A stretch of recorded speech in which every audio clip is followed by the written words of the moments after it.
And we can't hear you, Anna. Just kidding. Welcome in, everyone. You would think by 2023 I would know how to Zoom, but you know.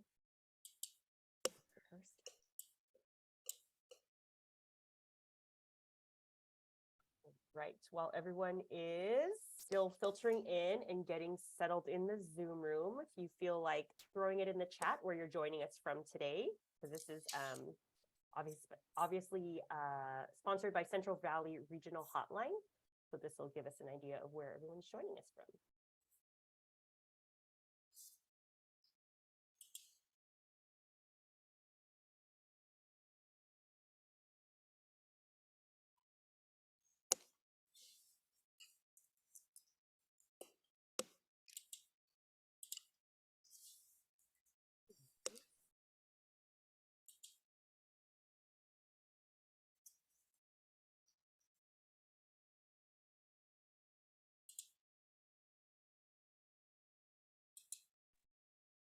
We're getting our Central Valley M names. Yeah.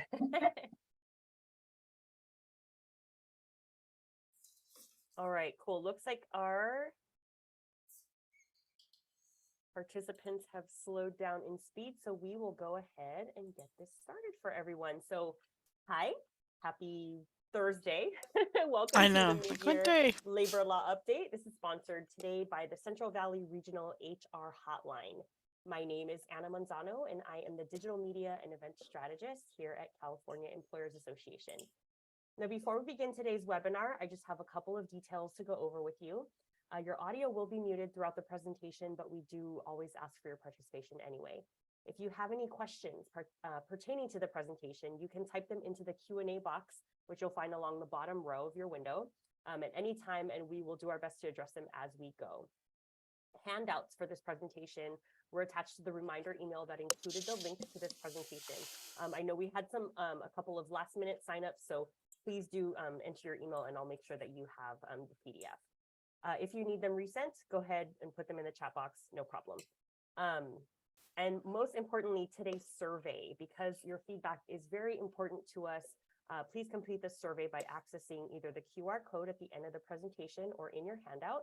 I'll also drop a link at the end of today. This really shouldn't take more than a minute or two to complete, and it does provide us with valuable feedback that we use to constantly improve on these webinars and continue to provide you with awesome resources. So I would like to introduce our amazing speakers today. We have Astrid Servin, who is our HR director here, and Jessica Hawthorne, our senior vice president here at California Employers Association. Thank you, Anna, and welcome everyone. Hopefully you have your lunch with you today, and as you join us for the mid-year labor law update for this year, we're excited to partner with the Central Valley hotlines that we have here. So I'm sure you're joining us from one of these counties, and we're really excited. We've heard from a lot of you already, and hopefully if you haven't called in, please give us a call.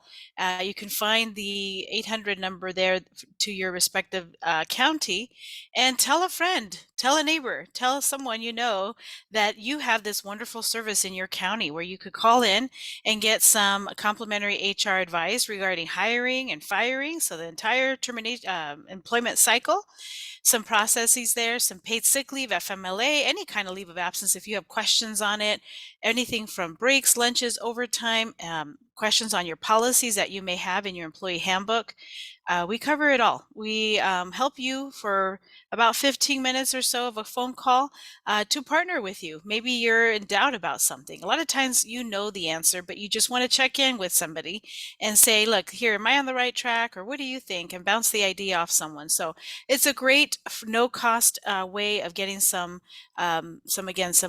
information that you may or may not need, but always good to have. So try us, give us a call. We love hearing from you all, and tell a friend.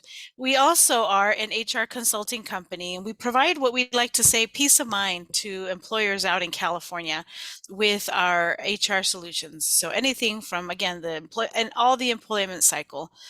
We also provide a lot of tools that you may need. So if you need a little bit more than that HR hotline, a little bit more support, you may want to consider joining our membership. We have employment forms and templates, policies, handbook templates, guidelines, some fact sheets. Some of you may even be a member already, so you know what I'm talking about. You go onto our website and you can download all these wonderful gadgets, all these wonderful tools that you may need. We offer training such as this one through webinars, and we also go on site. We love seeing everyone again and going on site and talking to everyone and training you on a variety of topics HR related. And we also do consultation on workplace issues, labor negotiations. We do investigations, both HR led and attorney led investigations. So please try us if you need a little bit more support than that HR hotline provides. We welcome you to visit our website at employers.org. We also offer a lot of free services there too. So even if you're not a member, if you go to employers.org, there's a lot of fact sheets and templates that are available for free as well. What we are not is a law firm. We are not your lawyer. So this is the stuff that our lawyers make us say. The presentation we're about to have here should not be relied upon as legal advice. We want you to consult your own attorney about those legal things that come up that you might be pondering, that come up with labor law updates possibly, because then your conversation will be privileged and confidential, and we want you to partner with your own attorney. As Anna mentioned, there is a Q&A spot there at the bottom of your screen where you can ask some questions. Jessica will be taking the second half of this presentation, so she'll be managing that, either the chat or the Q&A, whatever you feel more comfortable, and she will be answering those questions live as we go along. And so what we're going to be covering today is pay transparency. That hasn't gone away. So that's Senate Bill 1162 that was rolled out this year. There's been some updates from the Civil Rights Department, some clarifications, and we want to just share them with you. If you hadn't learned about it, maybe you're late in the game, we're going to go through and give you some examples. So that'll be nice. We're going to talk about cannabis rights. So cannabis, as you well know, is something that's going to be creeping up on us in 2024. We're going to be learning a little bit about it because it has passed. Some of the information is with us, and we're going to share the latest on that cannabis rights and what we're going to be up against in January 1 of next year. We're going to talk about some expansion information on the California Family Rights Act and sick leave. And then Jessica is also going to discuss the agency and local ordinance updates because there are quite a few of those. We want you to be aware that, and also some case law. And then, as we always do as CEA, we look at our crystal ball and look ahead of what we're hearing, those little murmurs out there, what's going on, what we're looking ahead at to see what we should be paying attention to. So let's start with Senate Bill 1162, the pay transparency, because all employers are going to be impacted by this new Senate Bill 1162. So we want to make sure we're aware. So all employers, regardless of how many employees you have, must provide the pay scale to any current employee for their current position. Or if an applicant requests that information upon request, you need to provide it. There's some more obligations if you have more employees, but let's still stick with just all employers for now. All employers new also to this year is must maintain records of your position. So of any job title of your employees and the wage rate history for each employee during the employment cycle while they're with you actively employed. And then you also have to keep that record for 3 years after they separate. So we want you to be aware of this. This is something that can be done very simple, but it's an oversight and it can create a lot of work. So we want to make sure that you start this now. It's effective January 1. So as of January 1, no need to go back to previous years. Even if your employee has been with you 10 years, you can do it if you like, but the requirement is as of January 1, you must maintain that record. So what is their job title? What is their wage rate? And moving forward along that employee cycle, we're going to keep this record. Some of the payroll services do this already for you. So you may want to ask, do you keep records? You may want to do your own. It could be as simple as an Excel spreadsheet where you keep this on. So we want to make sure that we're keeping, again, up to date on this, that we're doing this moving forward. If you have 15 or more employees, so that's not very many, so most of ours are going to fall under this 15 or more, you now have to include that pay scale for a position in any job posting that you may have, including when using those third-party recruiters. So we want to make sure that we put that pay scale, and we're going to define what a pay scale is in a second, but we want to include that pay scale for any position for any job posting that we may have if you have 15 or more employees. The penalties are quite high. We'll talk about those penalties too. There is going to be a right to cure, so no penalty for the first violation if you're not doing, if you fail to do it. But the penalties are quite high, from $100 to $10,000 per violation. You may be saying, look, I've been on there, I've been on these job posting sites, and I'm not seeing it. And you're right, I'm not seeing it either, but that doesn't mean you shouldn't do it. They may be in violation. So we want to make sure that you are not in violation of this new law that has been passed. So let's look at what a pay scale, let's break it down further. What does a pay scale mean, and what do we include in that pay scale? How is it defined? What earnings do we include? And the answer is it's the salary or the hourly range the employer reasonably expects to pay for the position. And I put that reasonably expects because that's the language that they're using. We want you to take a thoughtful consideration as to what is reasonable for this position, and not make it something where it defeats the purpose of this law, which is paid transparency, right? So we want to make sure we're not putting it something that's unreasonable, that it's something that we really would like to pay. It doesn't need to include bonuses, tips, or other benefits beyond that base rate, but it should include at least the lowest and the highest paid person, at least, for any position that you have. So that's where being organized and getting all your employees there and looking at what they get paid is going to help you now create this pay scale, because you have to look at the very minimum, what is the lowest paid employee getting paid, and what is the highest paid employee getting paid for the position at your company, and that can be your pay scale. But again, you may want to expand the pay scale beyond those data points, or your highest paid employee might say, I'm capped. And so there may be some other, again, that's why that reasonable expects comes into play. So let's see, let's look at an example. We want to make sure you understand. We're going to break it down for you. So for each position, include again that lowest pay and the highest pay at your current organization. So for example, you're figuring out the pay scale for your HR manager, and you have 3 exempt HR managers. And their wages are, looking at this example, Eric makes $64,480 a year, which by the way is the minimum an exempt employee can make. Hannah is making $72,500. Elizabeth is making $78,000. And so your pay scale should be at least $64,480 to that $78,000. But then you might want to consider, should you expand that pay scale? Again, depending on what you will be willing to pay on skills, prior experience, education. We've had some employers who are getting very creative and maybe making additional bands, maybe HR manager 1, HR manager 2, similar to governments do, where they break it down a little bit further depending on education and experience. We'll talk a little bit about that in a second, but that's what the pay scale should be. We don't want Elizabeth to look at this posting and say, oh, I'm capped. Does that mean I'm not going to make anything beyond the 78,000? And if you reasonably expect to pay Elizabeth more, then you need to consider expanding that pay scale to include that. A little bit more for those employers that are 15 or more. What does 15 or more mean? It's any employee that you have that works for your company that's located anywhere counts towards that head count. So long as you have 1 employee in California, you're going to take all the employees in the universe that you have, and if you have more than 15, the law is going to apply to anything you do in California. So the posting you have for California for that 1 California employee may not be relevant to others out of state, but it'll be relevant to the business and the postings that you do in California. So count everyone. You're going to count your full-time, part-time, temporary employees, exempt, non-exempt, all are included into this 15 or more. And to refresh, the requirement is to include that pay scale in any job posting. And if we're using those third-party recruiters, make sure if they're out of state that they know that they need to be compliant in California to include that.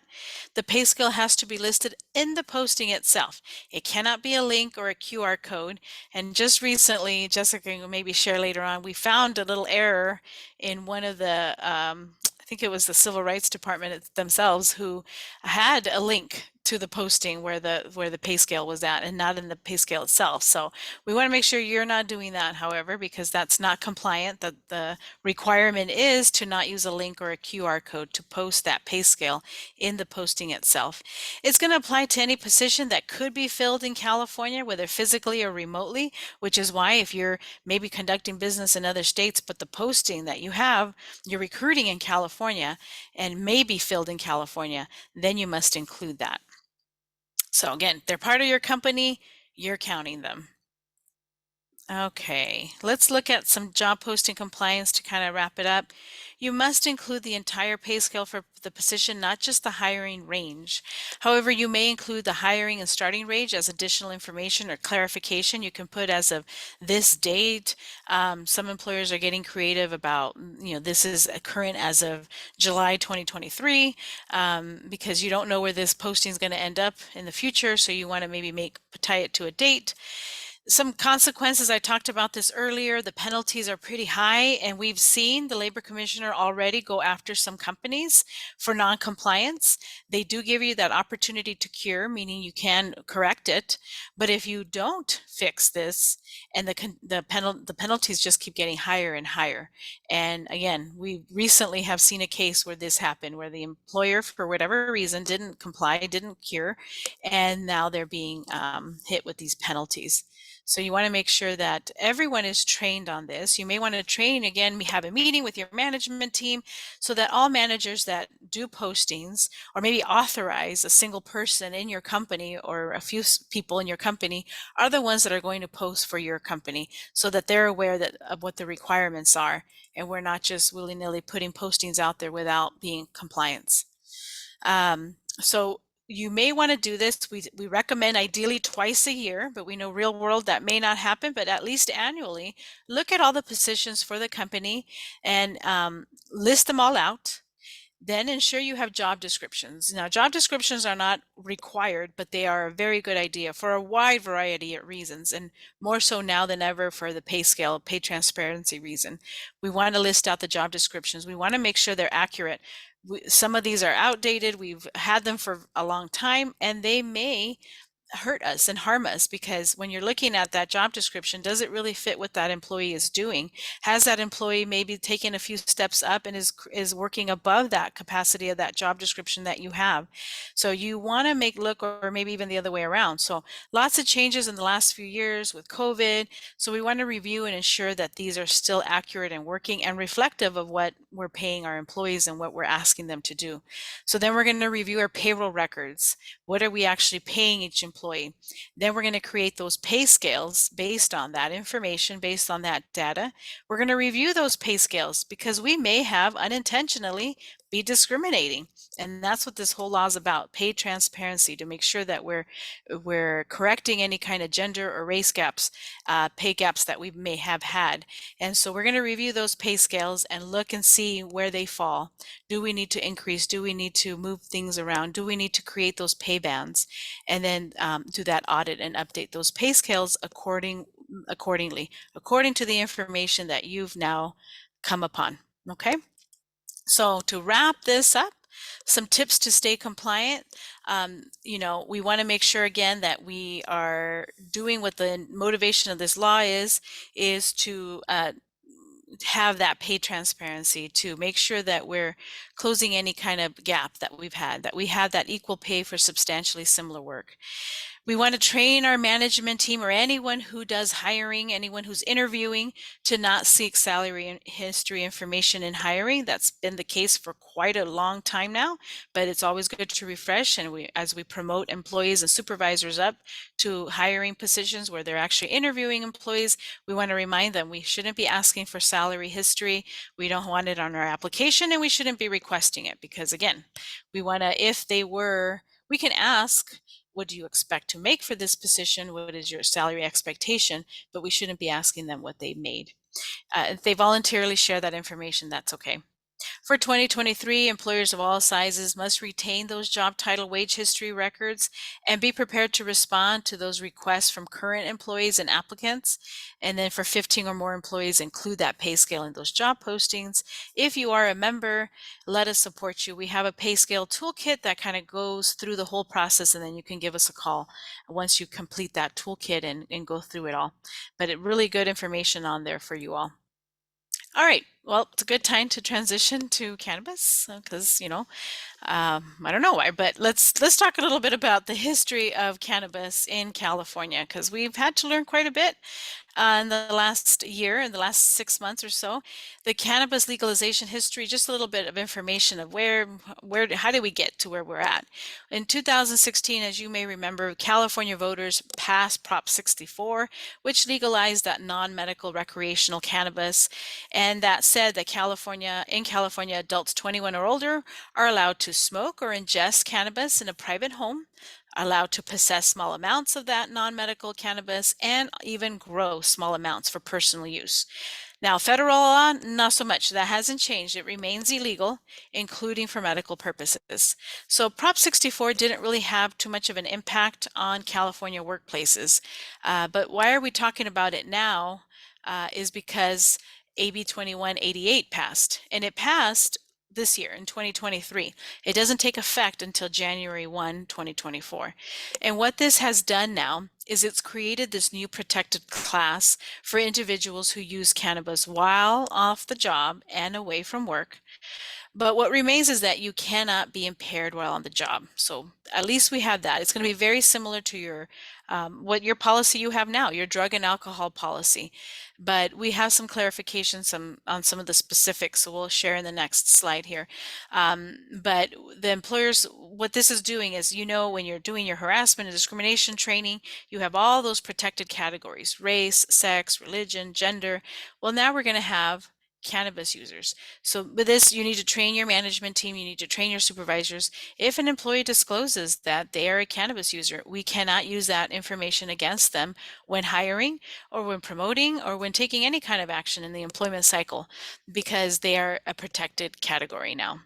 So any kind of adverse action cannot happen if you're aware of an employee using cannabis. We can still, again, not permit that employee to be impaired while at work. So some exceptions, of course, it does not going to apply to building and construction trades. Anybody who positions that require federal background investigation, because it remains illegal federally. So if you have federal contracts, you might want to look into that a little bit more, because those are going to be exceptions. Does not interfere with any state, federal laws requiring controlled substance testing. So for like those Department of Transportation workers, and there's going to be a little bit more information I would care to guess towards the end of the year, if there are any additional groups or areas of exceptions. So stay tuned for that. So are employers still permitted to test employees and applicants for cannabis? I know there's some of you out there that are not anymore and haven't been, but can you in 2024? And the answer is yes and no. So employers may test for THC, which is that chemical compound in cannabis that indicates impairment and causes those psychoactive effects. And that is, the THC is what we can detect if you use within the last few hours. And so the big question is, do we have this test available? And I don't think we do quite yet, or they're working on it, which is why we're given the year, or part of why we're given a year, is to ensure that we have the testing available for that.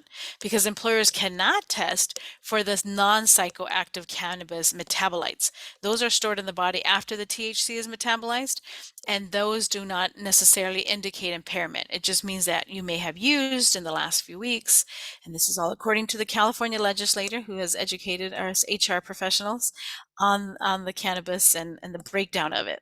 So we want to encourage reasonable suspicion testing still. So you want to refresh your management team on what is our policy. Do we have a policy? You should have a policy. We highly recommend that. Having a reasonable suspicion policy, drug testing. When do you do it? When do you not? It's going to be very important. Outside pre-employment screening and reasonable suspicion is typically required to drug test employees. You're going to enforce those policies consistently and without prejudice and maintain confidentiality.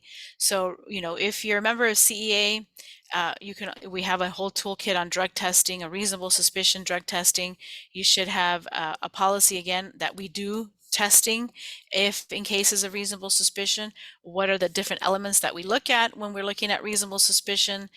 So train your managers on that investigation and that documentation, and if you're and the confidentiality. What are we going to do? What's the procedure? Who do we contact in this case? Because it happens really fast. We get those calls sometimes, and feel free to call us if that happens too, because you have your hotline. But when an employee is impaired and you're worried about their safety, the safety of others, we need to know what to do. So, have a manual ready of what that policy is, maybe separate. You should have it in your handbook, but maybe have a separate one printed out as well in case of emergency type of thing, on what to do. Okay, so let's move on to the California Family Rights Act, CFRA. This is for employers who have 5 or more employees. Just a refresher on what CFRA is and why we're bringing it up.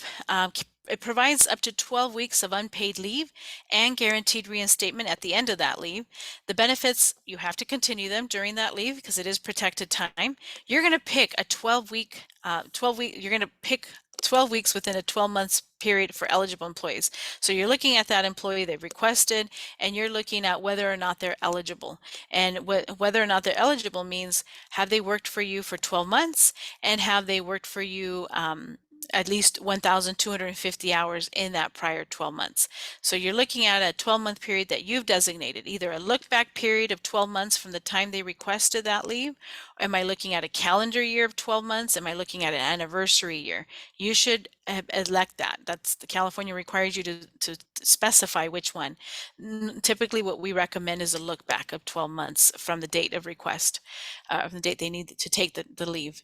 So again, give us a call if you're confused, not sure. What do you think? Let's talk it over. You can call the hotline. Just as a reminder, CFRA runs separately from that pregnancy disability leave. They don't run together in cases of PDL, pregnancy disability leave. Remember, employers must have a CFRA policy, a poster, and mandatory forms. That is a requirement if you have 5 or more employees. So make sure, just want to refresh you, make sure you have that available.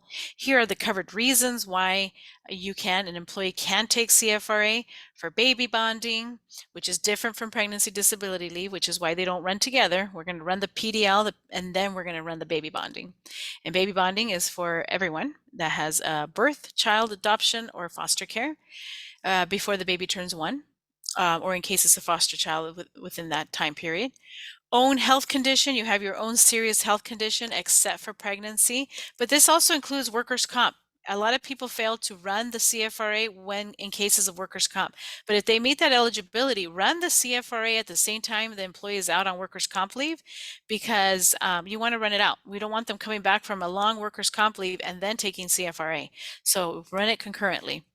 It also works for employees who are a family who are in armed forces, exigency, family members on active duty, and then family care, to care for a family member, which has a definition, a specific definition of who you care for in cases that a family member needs your help for their own serious health condition.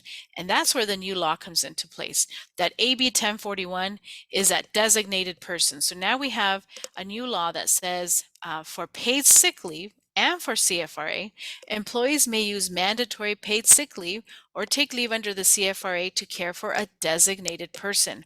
That employee may designate this person at the time of the leave request, and the employer may limit how many they choose. So they get 1 designated person for every 12-month period, which is different. We have a definition of the definition of who is covered, but now we need to add designated person to that.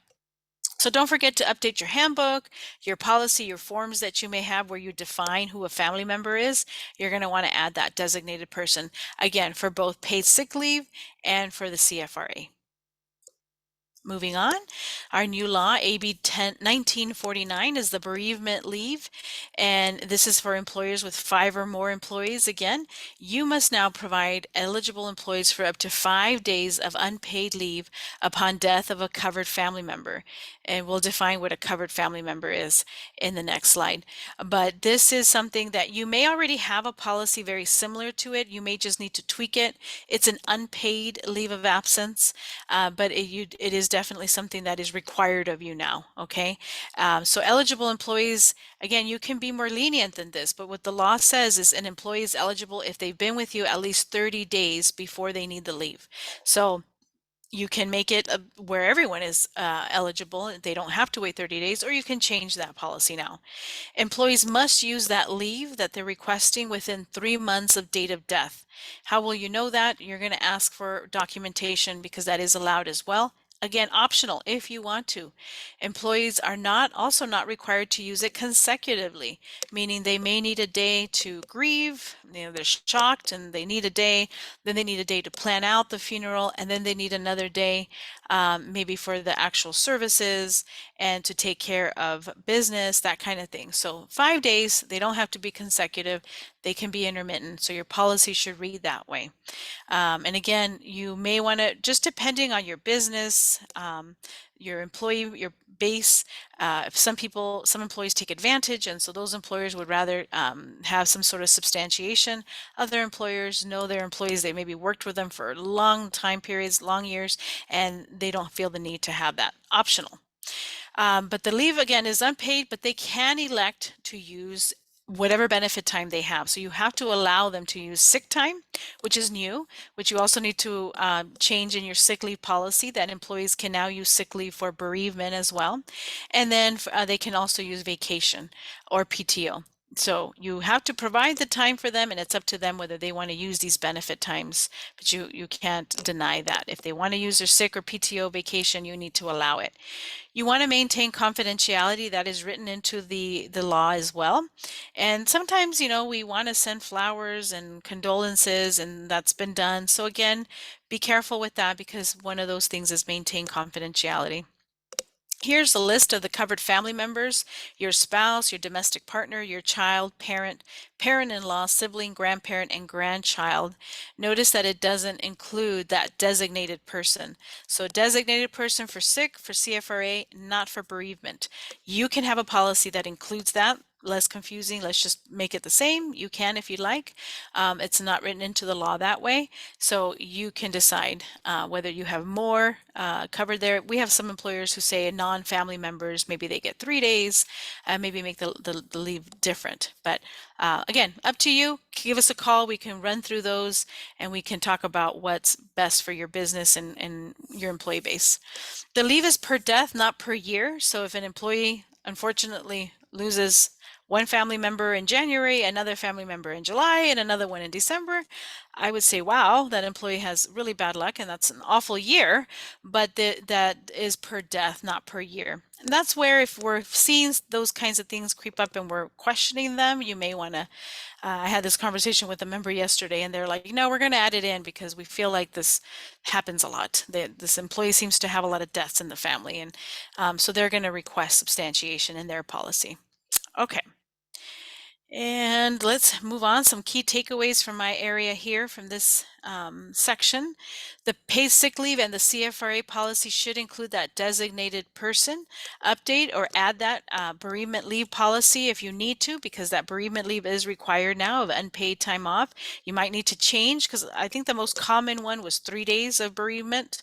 And so you may want to say, you could say we offer 3 days of bereavement paid and then the additional 2 days unpaid, and that you will fulfill your 5 days that way. And a lot of employers have changed their policies to read that way, where we're doing, we're going to keep our 3 days paid and we're going to now include 2 additional days unpaid, and that would be satisfying the law.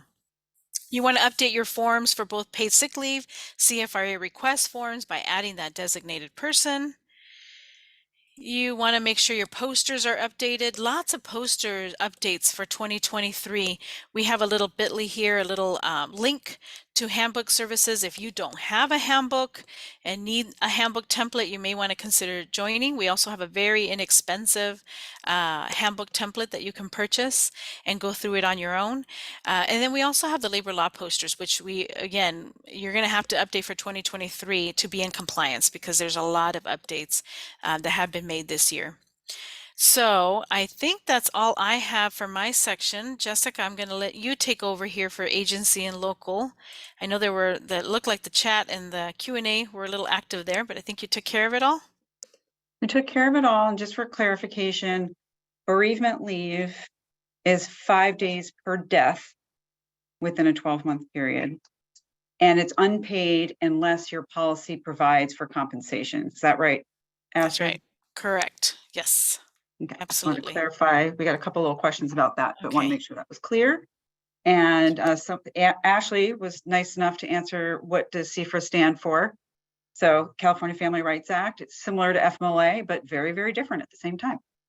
So let me get my slides and we can get going on the second half of our presentation today. And do continue to put your questions in the Q&A box, not the chat, because Astrid and I won't see them in the chat box. Anna, if you have a tech issue or you need the slides, use the chat box. All righty, so we're going to talk about agency and some local ordinance updates. And so close, but no cigar, we have to talk about COVID. We keep trying to ignore it, but it keeps coming back. So Cal OSHA earlier this year did enact a permanent standard. Most of us remember the phrase ETS during COVID and during lockdown, and that was the emergency temporary standard. So Cal OSHA implemented the permanent standard that went into effect of February 3rd this year for 2 years. The record keeping requirements are going to last through 2026, so a 3-year record retention requirement. Most of everything that was in the emergency temporary standard, or the ETS, carried into the permanent standard. So we still have to have our COVID prevention program. That hasn't materially changed since February, so if you haven't looked at it since February, you're good. Testing requirements haven't really changed. There are some additional precautions during an outbreak, but nothing huge or earth-shattering. And if you need any of that information, on our website, employers.org, under COVID-19 resources, we have all of this information. Or you can, of course, call the hotline and get more information and details about testing periods, sequestering periods, things like that, that are a little wonky depending on individual circumstances. And in particular, if there's a local ordinance that speaks to it. In the Central Valley, we do not have any local ordinances that I'm aware of that are still in effect. And most of the others around the state have slowly gone away. But take a look at that information if you haven't looked at it since before February 3rd of this year. The big thing to keep in mind is we don't have to do that daily screening. Remember back in the olden days of COVID where everybody got to, I do not have a cough, I am not sneezing, and get your temperature taken. We don't have to do that anymore. We do have to retain those records though, as part of the record retention requirement. So if you have all of those daily screening forms, scan them if you want to throw them out, but we do need to hold on to them until 2026. And the big news with the permanent standard is exclusion pay is gone. So if you recall, if somebody got COVID at work and you had to send them home and they were unable to work from home, you had to pay them while they were excluded from the workplace. Well, as of February 3rd of this year, that did go away. So there's no longer exclusion pay.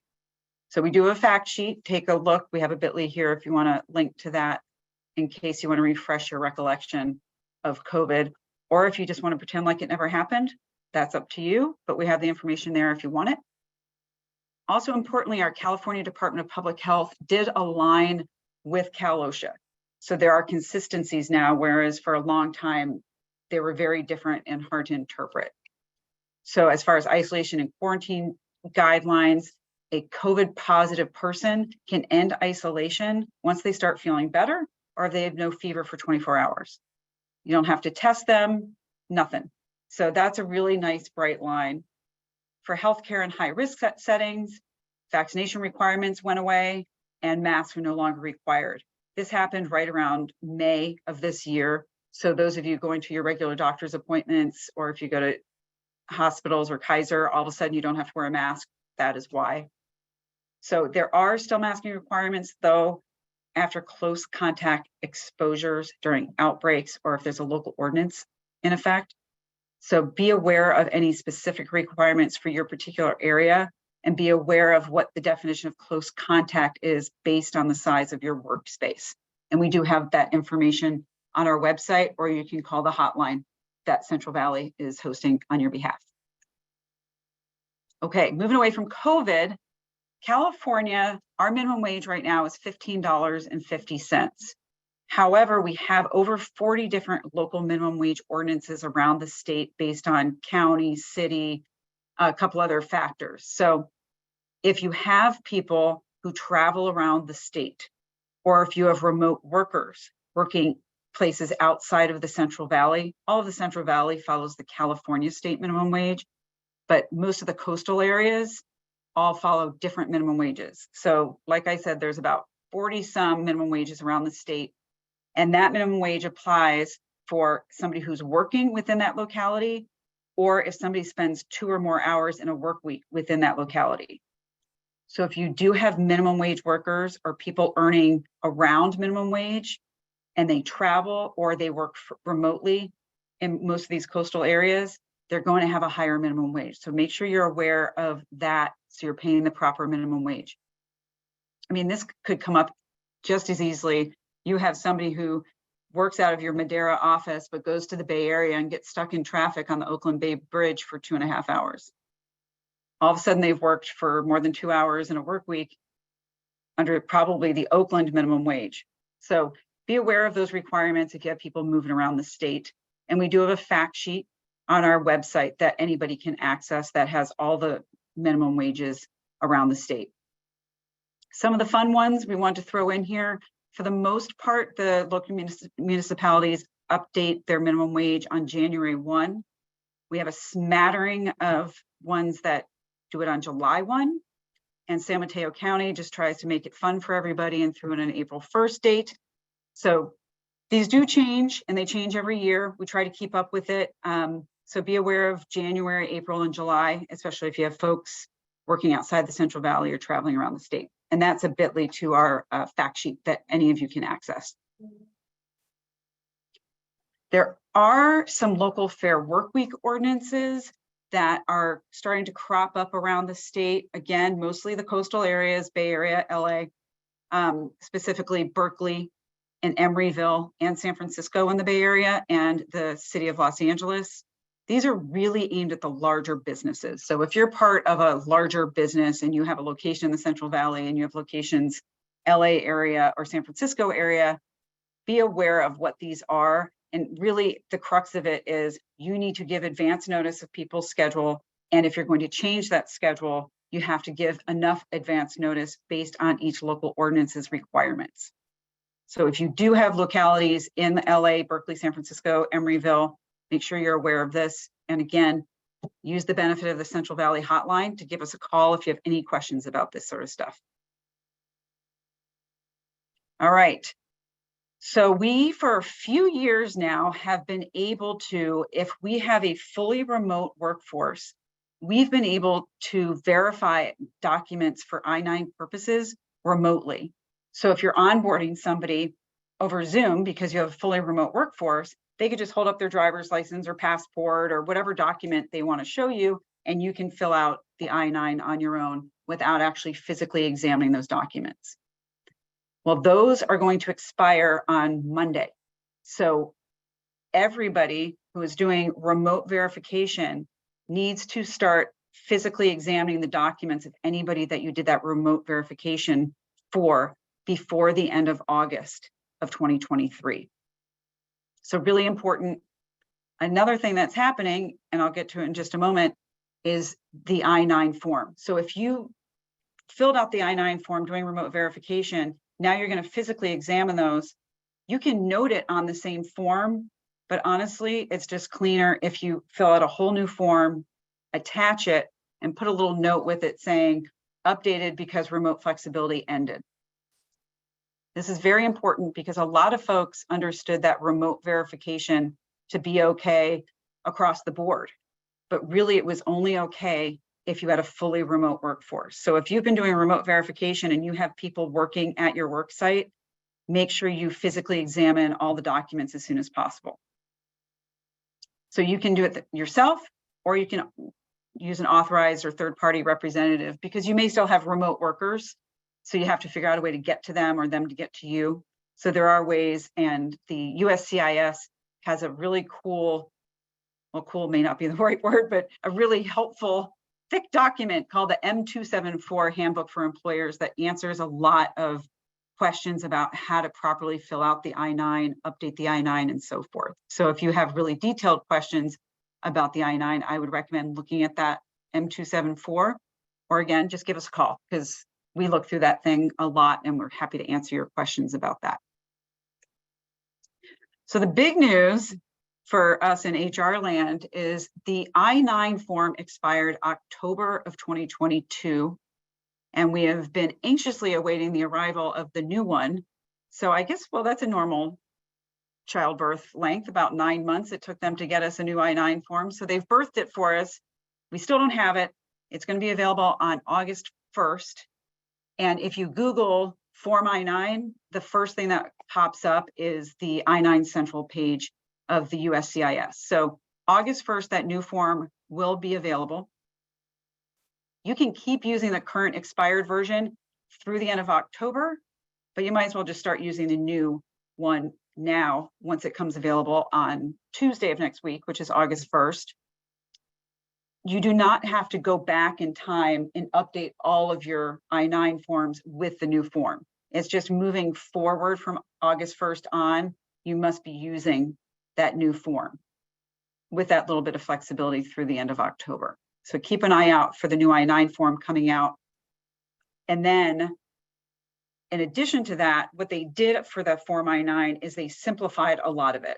They cleaned up a lot. It's much fewer pages, way easier to follow, not as many mandatory little entries that you have to do. So it's cleaned up a lot. So it should be more user-friendly.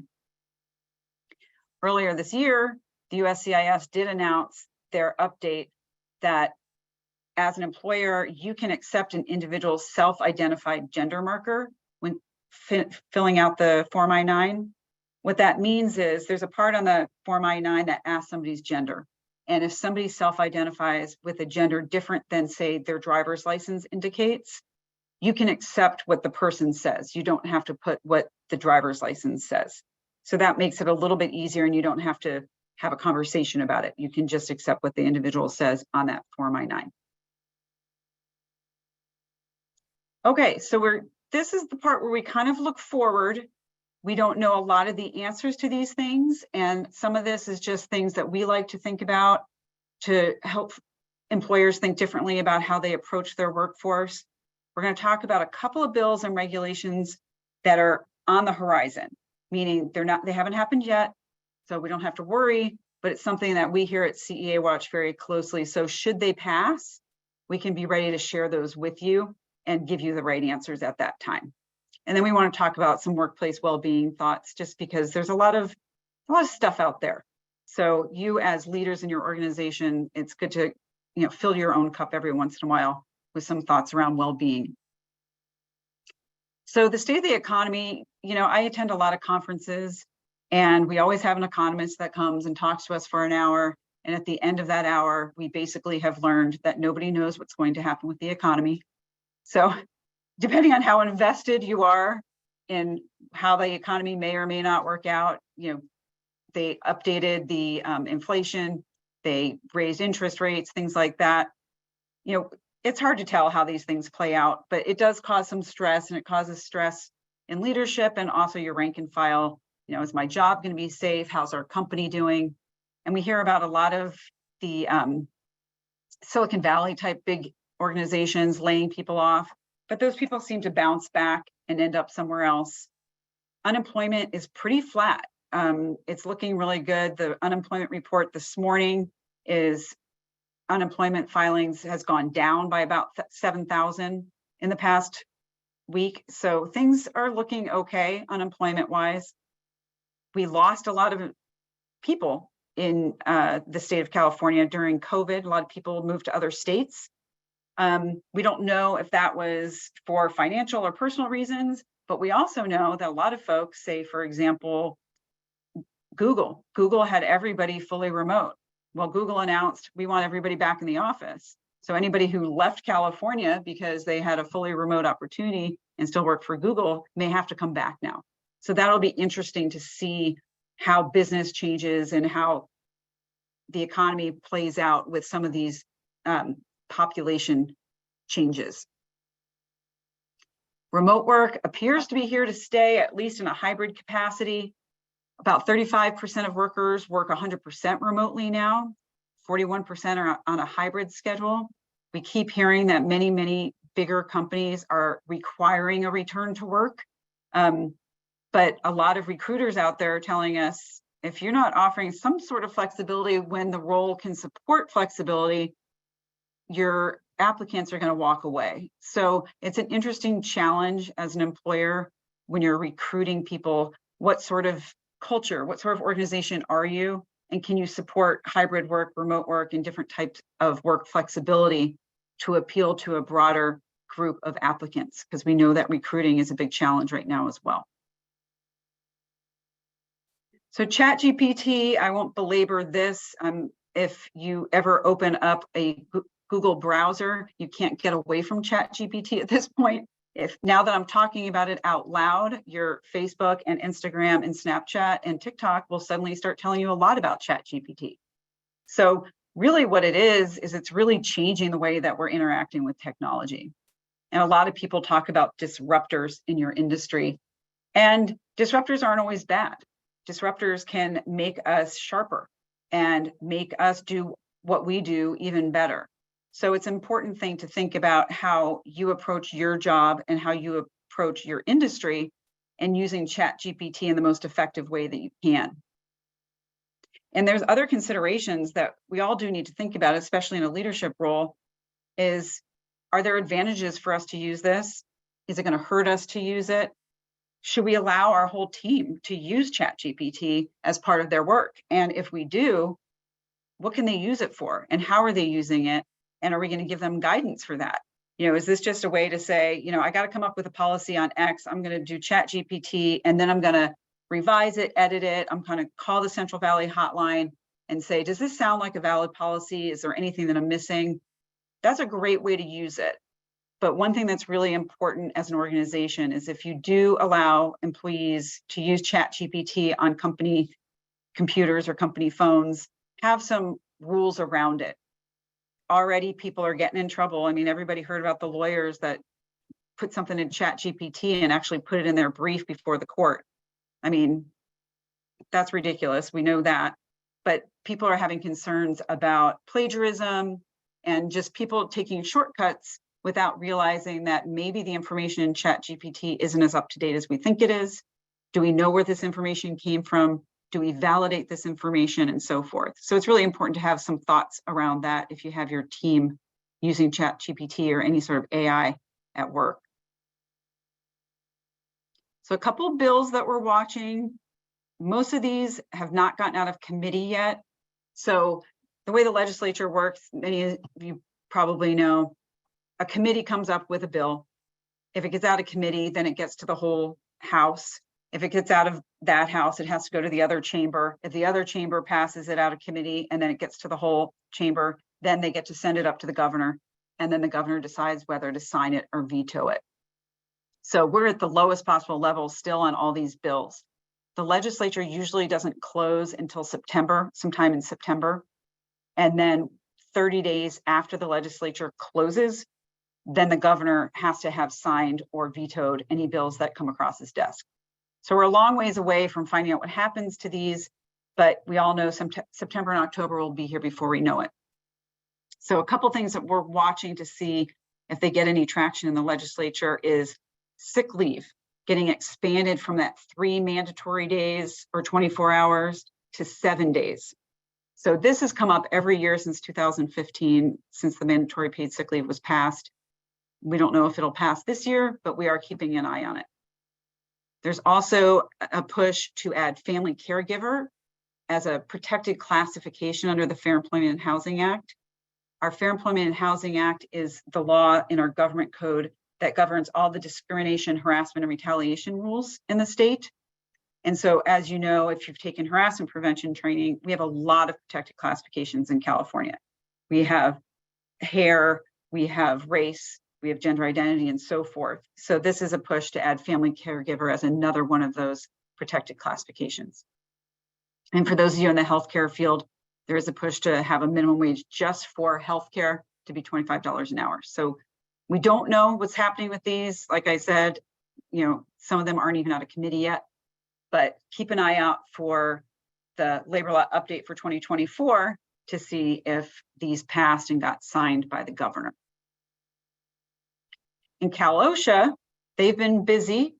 Once they got kind of over their COVID fatigue, they could focus on indoor heat illness prevention. So if you have an outdoor workforce right now, you're aware that you have to have a heat illness prevention program. And this even includes if you have a warehouse where all the doors are open most of the day, so you can't regulate the temperature in that space. There are very specific rules about heat illness prevention in those circumstances, rest periods, potable water that's a cool temperature, all of these things. So what Cal OSHA is proposing is an indoor heat illness prevention. And they've been working on this since 2017, haven't really gotten it going. One of our colleagues attended the last meeting, and it really sounds like they're not going to get any traction on this until probably later this year or even next year. So it is something we're keeping an eye on. But if you do have an outdoor workforce or partially outdoor workforce, make sure your heat illness prevention program is up to date. It's toasty out there right now. So, and especially in the Central Valley, you guys are a little bit warmer than us here in Sacramento. The other thing that Cal OSHA has been looking at is workplace violence prevention. So if you work in the healthcare industry, you're aware of all the training and documentation requirements around workplace violence prevention and response. So Cal OSHA started a discussion last year about a general industry workplace prevention standard. So it's come up again. We haven't heard that there's getting a lot of traction or a lot of movement on it, but it's something that will probably happen over the next year or two. So it's something that we'll keep an eye on. We have a couple of safety partners that do excellent work in this area, and we'll be sure to make that information available to you so you can be compliant should something happen with workplace violence for general industry. Healthcare, nothing has changed there. You still have your training requirements and other requirements. All right, so we've been talking about all these different things and the challenges of COVID and coming out of COVID and coming back to work. And I can tell you here at CEA, we do a lot of workplace investigations, and workplace investigations have been prolific. We've been very busy. There's a lot of tension out there. There's a lot of sensitivity, sometimes rightly placed, sometimes people react differently than other people. And as leadership, like most of you on the call here, we have to find a way to address that, support people who are doing well, and bring a culture of empathy and support and respect to our workplaces, because then we can avoid a lot of that sort of stuff. So it's something our team thinks about a lot for obvious reasons. So we want to talk about a couple of these things. If my slide would move, that would be fantastic. There we go. Happy people are productive employees. And you just want people to feel that if something's not going the way they want it to in the workplace, that they have somebody to talk to about it and resolve it. So how do we make work human in this very difficult time?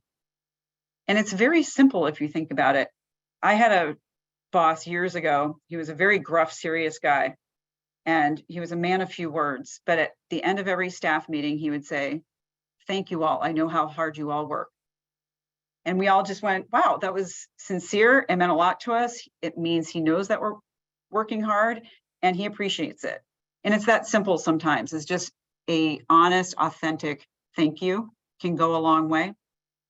And it's not just leadership down. It could be you to your coworker or you to somebody above you. It could be anybody. Just authentic appreciation and recognizing the value that everybody brings to the table just really makes people feel good when they're working hard. It's also important to talk about things. If something doesn't make sense to you, if you're confused about something, maybe somebody says something to you and it rubs you the wrong way, it's okay to say, what did you mean by that? Because the way you said that didn't feel good to me. And open up those channels of communication so things don't stick and sort of fester. And we also want to celebrate together. You know, one thing that we can all have is shared experiences. Everybody knows somebody who's had a baby. Everybody knows somebody who's graduated from something. Everybody knows somebody that has accomplished something at work. And when we celebrate those things as a group, as a company, as a team, that shows we have a common purpose. And we all kind of recognize that the world keeps going out there, and it's important to stop and celebrate the good things when they do happen. And this has obvious impacts on the workplace, right? People stay longer if they're comfortable, if they're heard, if there's good conflict resolution in the workplace. When people apply to work for you and they come to an interview and they see that people are collaborative and enjoying themselves at work, and they're not just sitting at their desk like pounding away at the keyboard, that's a welcome place to be. I mean, if I went in and I interviewed at a place and people are collaborative and chatting with each other and it was a comfortable atmosphere, I'd be more likely to say, you know, I do want a second interview with this place. This seems like a good place to be. And when you have that better communication and collaboration, people tend to be more efficient. You're not trying to figure out how to solve a problem every time. You already know how it works. You can ask somebody for help and things get done more efficiently and you feel better about what you've accomplished by the end of the day. People get more engaged with what they're doing. They tend to perform better. And if you have those comfortable silences or even chat times where you just sit around the break room table talking about things, sometimes you can get some really creative problem solving ideas or new product ideas or otherwise, where people are cross collaborating, different teams, people from different teams chatting with one another. You can be a little bit more creative and innovative. A lot of people see their bottom line improve, but most importantly, at least to me, is it's a safer work environment, both physically and emotionally. If people are communicating with one another, people are going to look out for one another, people will feel safer in the workspace and physically safer because people are actually communicating, people are cleaning up where they need to clean up. All those sort of things are happening just as a well-oiled machine. So it looks like we're wrapping up a little bit early. We didn't get a ton of questions, but Astrid, feel free to jump in and interrupt me if there's something I missed or if we need to spend more time on something. But I want to just go over some final reminders for you all. That pay scales that Astrid taught us about earlier is so important. And depending on how big your company is, it doesn't take that long. So commit the time to it, commit the time once or twice a year to keep it up to date. Make sure your job titles are up to date. Make sure your job descriptions are up to date. You know, do some comp analysis to make sure you're paying people what your comp philosophy is in your organization. Also, review your drug and alcohol policy. We believe that new medical marijuana or regular marijuana policy will go into effect next year. So we want to be prepared for that. Your leadership team wants to be prepared for what type of drug testing, if any, you're going to continue to do. Talk to your lab if you already have a relationship on how they're preparing for this change. And check out your CFR policy and forms. Those slight little changes every year are really, really important because if you don't give the CFR forms, that can be deemed interference with somebody's rights. So you really want to be diligent about that. And I know we got some questions about that earlier. And again, please take advantage of that Central Valley hotline. We are here and thrilled to talk to you and look forward to talking to our Central Valley folks about all these compliance measures, because it's a lot. It's a lot. Double check your bereavement policy. Make sure it's compliant with this new mandatory bereavement leave. Make sure it's clear whether you compensate for any or all of it. Check out local minimum wage. If you have people around the state or traveling around the state, you want to make sure that you're aware of those if it impacts you. And those I-9 remote flexibilities are expiring by the end of August. You have to have everything updated and you have to physically examine those documents. And also don't forget that on August 1st, we finally get our new I-9. So you will start being able to use one without an expiration date from a year ago. We also had a blog post that went out today. So hopefully you guys get our blogs. And if this has links, the blog has links to the new Form I-9 page. Like I said, the USCIS won't release it till August 1st, but we actually have a link to that page. So you're ready to jump on August 1st. We get very excited when we get unexpired forms out in the world. What do we got, Astrid? It's the Anything little for me? thing, right, in the HR world. Well, I thought I'd mention these out loud since they just came in right now. Someone asked, how could you report the history of the pay scales for job titles? And it's not something you need to, well, maybe I'm not understanding the question, but it's something that you're going to keep record of. You may be talking about the EEO-1 record that does need to be sent in. Any additional information on that, Jessica? Well, and one thing maybe that question is leaning towards is this went into effect January 1 of this year. So you don't have to go back in time and create pay scales for prior to this year. You just have to have it for this year and moving forward. Mm-hmm.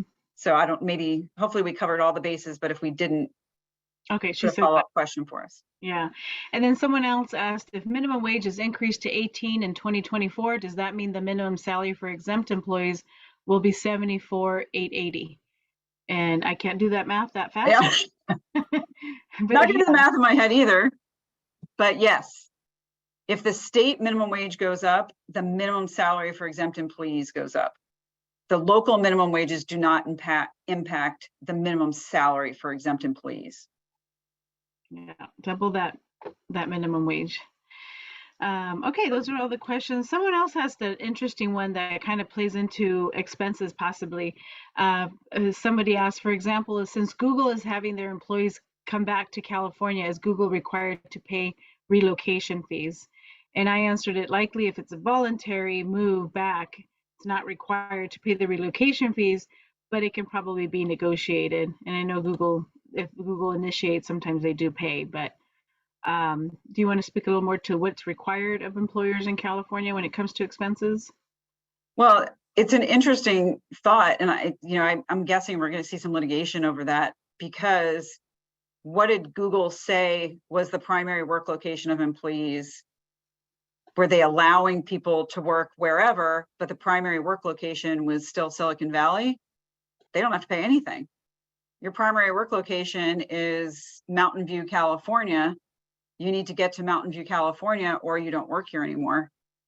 They could probably get away with that. But I think it's going to get interesting over the next couple of years with litigation on employees getting upset about these changes. And what is the employer's obligation? What did the employer promise and what did they imply? So there's a lot of fuzzy area on that. Yeah, more to come for sure. Okay, Yep. That's all we had on the Q&A. Okay, and it is, if $18 is the minimum wage, it is $74,880. So thank you, whoever did the math there. And it's likely that the minimum wage will be pretty high depending on where we are with inflation, because the legislature has the ability to raise the minimum wage if it's over 7%. So if inflation starts going down, we may stay at $15.50. So stay tuned. We will know more about that probably by October. All right. So here is your hotline. Depending on your county, these are the different numbers to call. So you have this information. Anna sent it to you either today or you got it with the login for today's webinar. But please use these numbers. It's an amazing service that the county workforce development boards have provided. And we love answering these hotline calls because you all come from a variety of different backgrounds, industries, experience, and always fun to talk to different people in different businesses. So please give us a call, especially if something happened while Astrid and I were talking where you were like, so give us a call.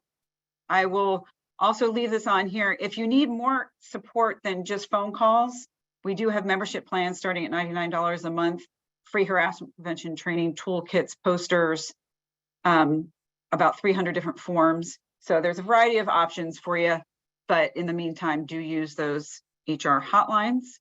And for those of you continuing your education today, the HRCI code is 645.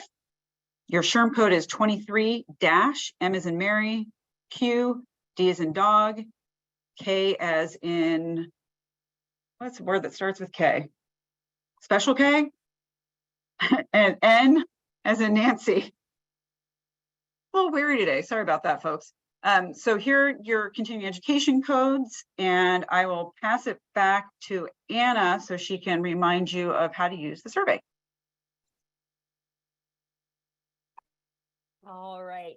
Thank you, Jessica and Astrid, for all that wealth of information packed into shockingly just over an hour. That was amazing. I am going to drop the survey link into the chat right now. Again, it takes less than 2 minutes, and it really does help provide us, as well as our representatives from the Central Valley Hotline, to just continue to share more resources with you and make sure that we're giving you information that's really beneficial. So if you can take the time to help us out with that survey, that would be very appreciated. But thank you again for joining us today, and we hope that you found this valuable. And to find out about future webinars and forums, please do visit our website at employers.org. And thank you. Enjoy the rest of your day.